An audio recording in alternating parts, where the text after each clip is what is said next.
नमस्कार मंडळी, सोमनाथ रेसिपीमध्ये तुम्हा सर्वांचं खूप खूप स्वागत आहे। तर या व्हिडिओमध्ये आपण जेवढी दुधावरची साय जमा केली असेल तेवढंच लोणी कसं काढायचं, त्यातून तूप कसं तयार करायचं हे बघणार आहोत। आजच्या एकाच व्हिडिओमध्ये लोणी आणि तूप हे दोन्ही बघणार आहोत। हा व्हिडिओ कुठेही स्किप न करता पूर्ण बघा। 15 दिवसाची साय जमा केलेली होती माझ्याकडे। साय होती, मी त्याला चाऱ्याच्या मदतीने काढून घेतो। मी आता मिक्सरचे मोठे भांडे वापरत आहे।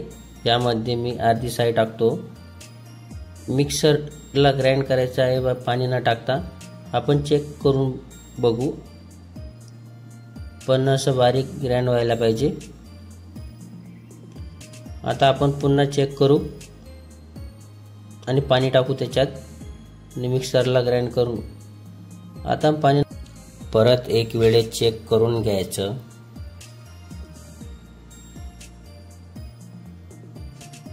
चेक करायचं आणि आपल्याला गरज जर वाटली थोडं पाणी ऍड करायची तर करून द्यायचं आणि परत मिक्सरला लावायचं। चेक करायचं झालेलं आहे। एक पातेली घेऊ, ज्यामध्ये आपण तूप बनवणार आहोत। तीच पातेली मी घेतलेली आहे, जास्त भांडे न वापरता। तर अर्धी साय जी होती ती पण मी या मिक्सरच्या भांड्यामध्ये काढून घेतो आणि याला मिक्सरला ग्राइंड करून घेतो। पाणी न टाकता ग्राइंड करायचे पहिले। हेच पाणी आपण त्याच्यात वापरणार आहोत। तुम्हाला वाटलं तुम्ही फ्रेश पाणी पण वापरू शकता।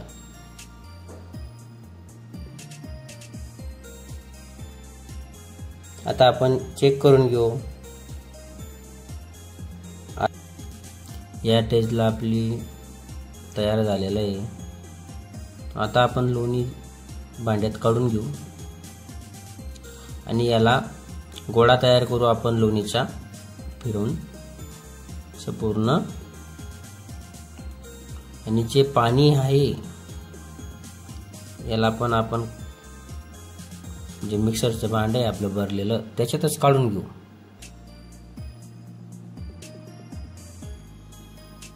पाणी काढून घ्यायचंय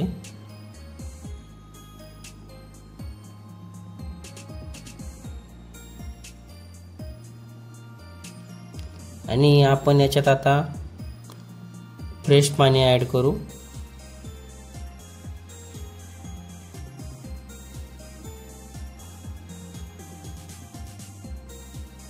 फ्रेश पाणी ऍड केल्यानंतर चांगलं असं झाऱ्याच्या मदतीने चांगलं फेटून घेऊ।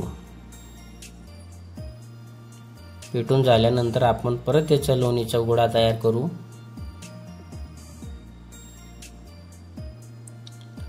आणि जे आपलं सायचं भांड होतं त्याच्यामध्ये आपण हे पाणी काढून घेऊ।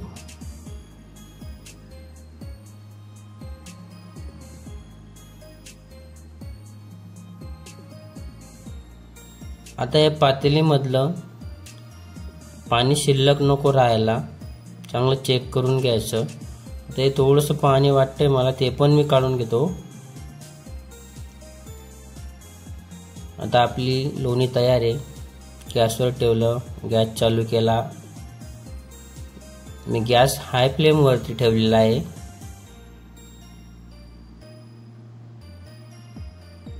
जोपर्यंत एक उकड वरती येत नाही तोपर्यंत मी गॅस हाय फ्लेम वरती राहणार आहे माझा। आता मी गॅस मीडियम फ्लेम वरती करतो आणि थोडं मध्ये मध्ये झाऱ्याच्या साहाय्याने हलवत राहायचं, मिक्स करत राहायचं, जेणेकरून खाली लटकणार नाही। तूप पडायला जास्त वेळ लागतो, कारण की जोपर्यंत कलर चेंज होत नाही तोपर्यंत आपल्याला चालूच ठेवावं लागतं।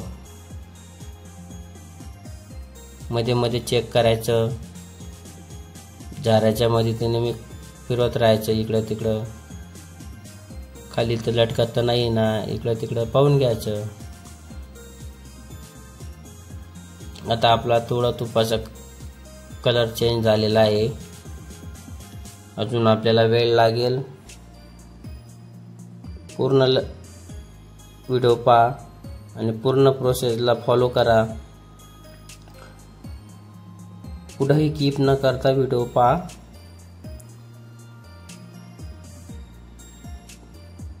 ही जी प्रोसेस आहे मी तुम्हाला शॉर्टकट व्हिडिओमध्ये दाखवलेली आहे. वेळ जास्त लागतो त्याला, फक्त तेवढं चालू द्यायचं, तुम्ही चेक करत राहायचं आणि गॅस मीडियम लो फ्लेमवरतीच ठेवायचा.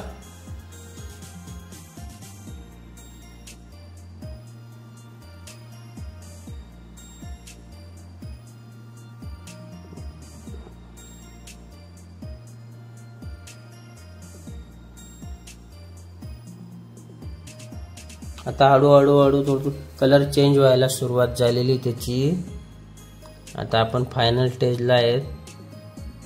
फायनल स्टेजला ब्राऊन ब्राऊन कलरची बेरी दिसते आपल्याला ना.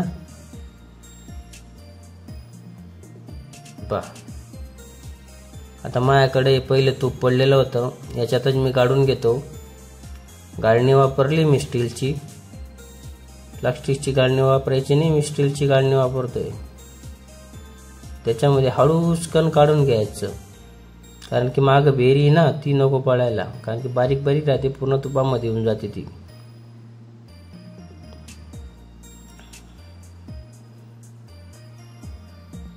एवढी साईज माझा अंदाजानं 450 ते 500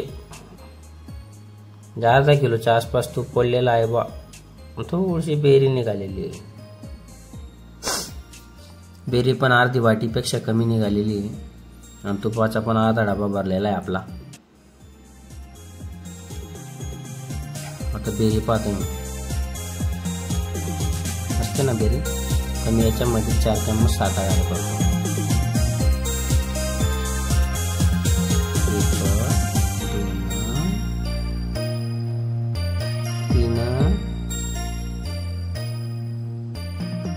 3 आणि याला मस्त असं मिक्स करून घ्यायचं. खायला मस्त लागते.